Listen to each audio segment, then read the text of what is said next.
Hi guys, welcome back to my channel. So आजको भ्लगमा चाहिँ म आलु निम्की बनाउन जाँदैछु। फर्स्ट टाइम हो। निम्किन चाहिँ मैले एक्चुअली तिहारमा बनाएको छु, तर यो आलु निम्किन चाहिँ बनाएको छैन। सो लास्टसम्म भिडियो हेरिदिनु होला हैन। आई होप राम्रै बन्छ होला। अनि मैले चाहिँ फर्स्टमा प्लेन फ्लावर लिएको छु, मैदा। यसलाई चाहिँ अब मुछेर 2-3 घण्टा राखिदिन्छु। अन्त म one by one स्टेप पनि गर्न त गर्छु, त्यही पनि सर भनेको मैले यति धेरै टिकटकहरुमा देखेँ हैन। सो म चाहिँ आफूलाई कन्ट्रोल गर्न सकिनँ कि मलाई एकदम चटपटाट काइन्ड अफ त्यो फुडहरु एकदम मन पर्छ। सो अब बनाम है त। सो भिडियो लास्टसम्म हेरिदिनु होला। one by one स्टेप म फलो गर्दै गर्छु है त ल। सो फर्स्ट स्टेप भनेको चाहिँ मैदालाई राम्रोसँग मार्नी। मैले चाहिँ यसमा थोरै सल्ट, घिउ, मुंगरिलो र स्वादको लागि ज्वानो पनि हालेको छु। यो चाहिँ यस्तो देखेको छ। यो चाहिँ मैले माडेर राम्रोसँग भयो। अब यसलाई चाहिँ म ढाकेर आधी घण्टा जति छोड्दिन्छु। त्यो गरे भने चाहिँ अलि नरम हुन्छ अनि मलाई बेल्न र बनाउन पनि सजिलो हुन्छ। अब चाहिँ यो मैदा एकछिन सेटल हुइन्जेलसम्म चाहिँ म यहाँ चाहिँ अब सस बनाउँछु। त्यसको लागि चाहिँ थोरै पानी राख्छु, धेरै छैन, 2 जनाको लागि मात्र बनाउँदै छु म। सो यति भए चाहिँ हुन्छ होला। अनि त्यसमा चाहिँ म थोरै मैदा अनि त्यहाँबाट यो चाहिँ टमाटो रेड पाउडर भनेर मैले त्यो इन्डियन स्टोरबाट लिएर आएको छु। हजुरले रेड कलर जुन हाल्दा पनि भयो। अनि अझै हाल्नु पर्ला जस्तो पानी चाहिँ यति बनाउँछु म। अनि त्यसपछि अघिको मैदा हाल्छु।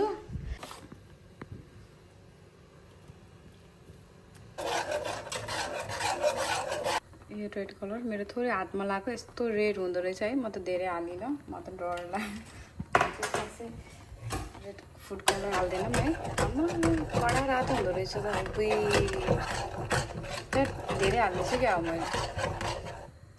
थोरै पानी मिसाइदिनु पर्यो। थोरै हाल्दा नि हुँदो रहेछ। म त पानी हालिदिन्छु। अन्त टमाटो रेड फुड कलर भनेको थियो है। यस्तो भयो मेरो हात है। यस्तो कडा हुँदो रहेछ फुड कलर। म त कहिले पनि हालेको थिएन क्या, अहिलेसम्म ट्राई नै गरेको थिएन। यस्तो यति हाल्दा नि यस्तो के आम्मा है। यसरी अब कसरी खाने होला भइरहेको यो लुक एट दिस हेर्नु न। मैले खासमा बनाएको यति, तर मैले पानी थप्दा हैन। अनि म थोरै हाल्छु होला है हाल्न चाहिँ, तर कस्तो कडा हुँदो रहेछ। म त यति हाल्दा नि यति धेरै कलर आउँछ जस्तो चाहिँ लागेको थिएन क्या मलाई चाहिँ। तर पनि ठिकै छ ल। आलु सोयु है त सबै म बनाइसकेपछि म देखाउँछु ल। उता आलु पाकिन्जेल चाहिँ मैले यहाँ काटकुट गरेर रेडी बनाएको छु। यहाँ चाहिँ मैले प्याज लिएको छु। मेरो चाहिँ रातो प्याज सकेको थियो, त्यही भएर मैले सेतो लिएको छु। हजुरले रातो प्याज लिन सक्नुहुन्छ। त्यसमा चाहिँ 2टा खुर्सानी अनि धनिया, त्यसपछि कागती, अनि यसमा चाहिँ मैले थोरै चाहिँ केराउ पनि हाल्छु भनेको। केराउ, चना मैले चाहिँ सधैँ नै भिजाएर राखिरहेको हुन्छ कि। हाम्रो चाहिँ यहाँ घरमा चाहिँ अब गेडागुडीको तरकारी चटपटे जेमा पनि चाहिरहेको भएर चाहिँ मैले यो सधैँ हुन्छ हाम्रोमा चाहिँ यो। अब चाहिँ म निम्किन बनाउन थाल्छु। यति भएपछि चाहिँ सब कुरा रेडी भयो नि त।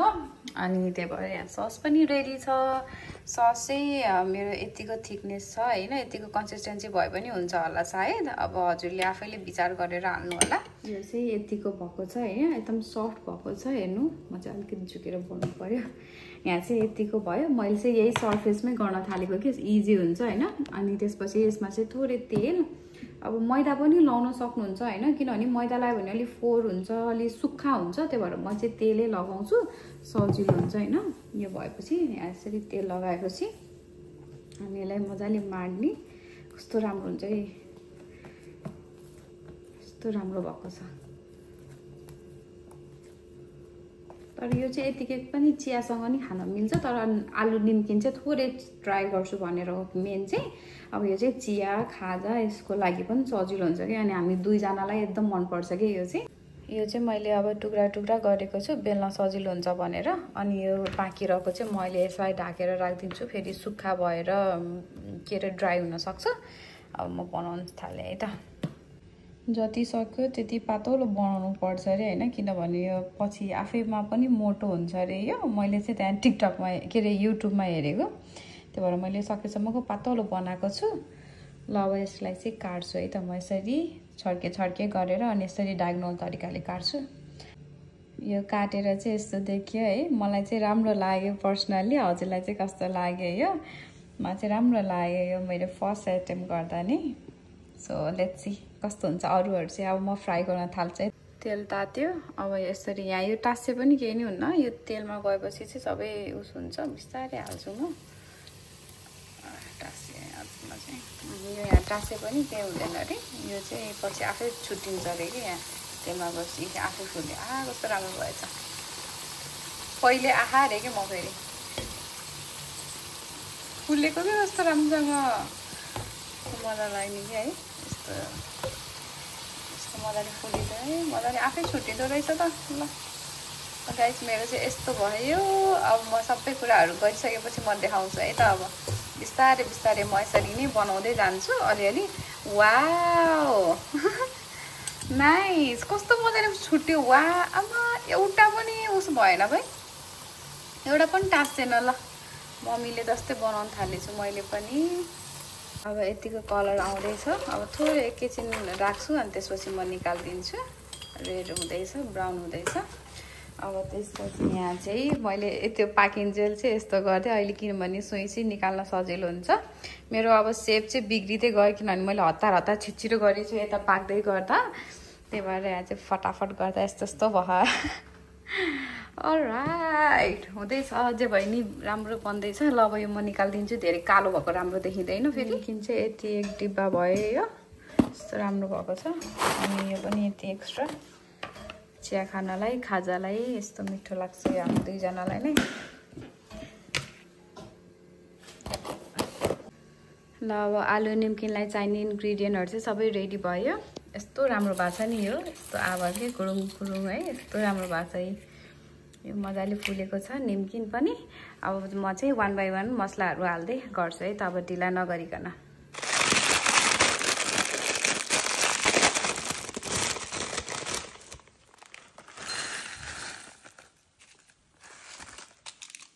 मैले चाहिँ अब एकदम हामी सबैको प्यारो वाइवाई लिएको छु चाउचाउ क्रन्चीवाला। हजुरले जुन एभाइलेबल छ त्यही लिँदा हुन्छ, केही फरक पर्दैन। अनि मेन भनेको त आलु निम्किन हो नि त इन्ग्रिडियन्ट। त्यही भएर अब पालो पालो यहाँ सबै मैले चप गरेको अनियन, प्याज होइन सेम हो त्यो। अनि खुर्सानी, धनियाँ हालेको छु। अनि यहाँ चाहिँ मलाई यहाँ भाँडा सानो हुन्छ जस्तो लागिसक्यो। यहाँ अलिकति हाल्दाखेरि नै अब अझै निम्किन हाल्नै बाँकी छ। अनि केराउहरू हाल्दैछु। मलाई चाहिँ यो काँचो केराउ नै मनपर्छ। हजुरले यसको साटो बोइल गरेर नि हाल्न सक्नुहुन्छ।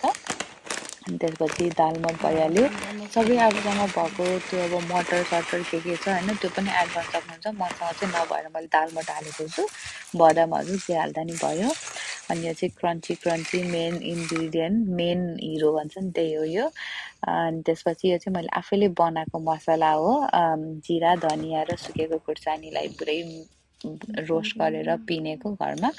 अनि पिङ्क सल्ट, बिरे नुन स्वाद अनुसार हाल्नु होला। एकदम मिठो हुन्छ। नुनभन्दा बिरे नुन हाल्दा ठिक हुन्छ। त्यसपछि अमिलोको लागि चाहिँ मैले कागती लिएको छु। अब हजुरहरूलाई कतिको अमिलो खान मन लाग्छ त्यही अनुसारले गर्नु। मैले चाहिँ यहाँ एउटा होल लिएर पनि लास्टमा अलिकति आधी पनि स्क्विज गरेको छु। अब चाहिँ म यसमा थोरै चाट मसला नि हाल्छु।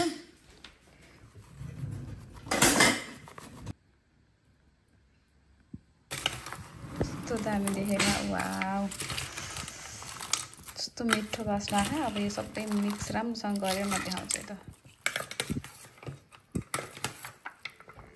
आलु निम्की रेडी, मेरो फर्स्ट ट्राई हो। अब लेट्स सी कस्तो हुन्छ यो टेस्टमा चाहिँ। Testing time.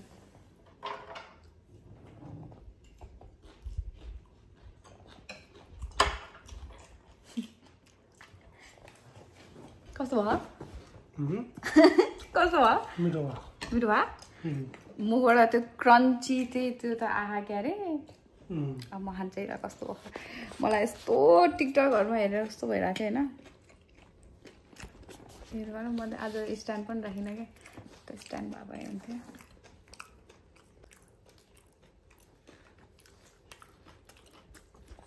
मिठो भएर चाहिँ भयो।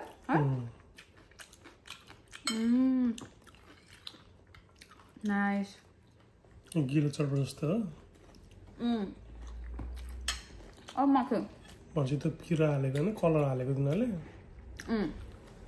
यस्तो मिठो भएको रहेछ क्या यो। यसमा चाहिँ क्रन्ची मैले चाहिँ धेरै हालेको गिलो बनाएन, यस्तो मिठो भयो। खाए मेरो भाइ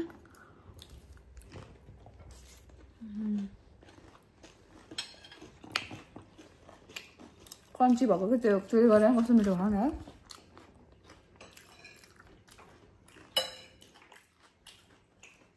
नि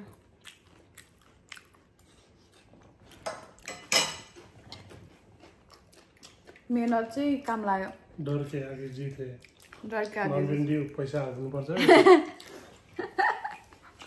के एडभर्टाइज गर्न गएर यो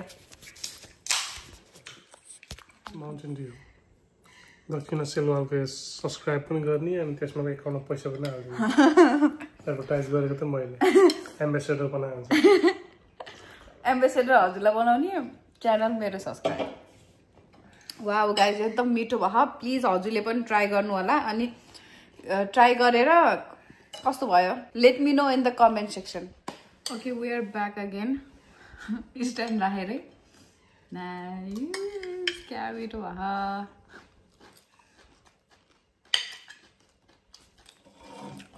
जस्तो टिकटकमा युट्युबमा सोचेको थियो नि यो देखाउँदाखेरि अनि लाग्दैछ तर म त्यस्तो धेरै गुलियो चाहिँ भने के अरे गिलो चटपट के अरे गिलो सस चाहिँ हालेँ होइन तर जति हाल्यो त्यति मिठो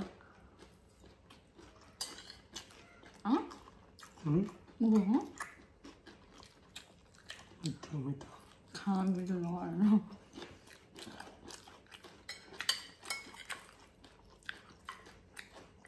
मलाई खासमा भने हजुर माथि काम गरिरहनु भएको थियो नि त त्यहाँ लगेर लैदिन्छु भनेको त आमा मैले यति धेरै यो मैले धेरै निम्किन बनाएँ कि त्यो भएर मलाई गाह्रो भयो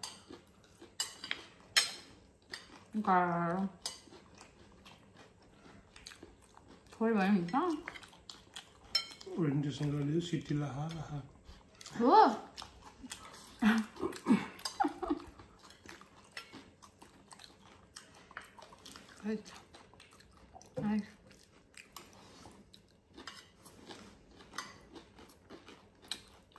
ल अब चाहिँ म भ्लग बन्द गरिदिन्छु हामीहरू अब बिहान भइसक्यो म अब आनन्द खान्छु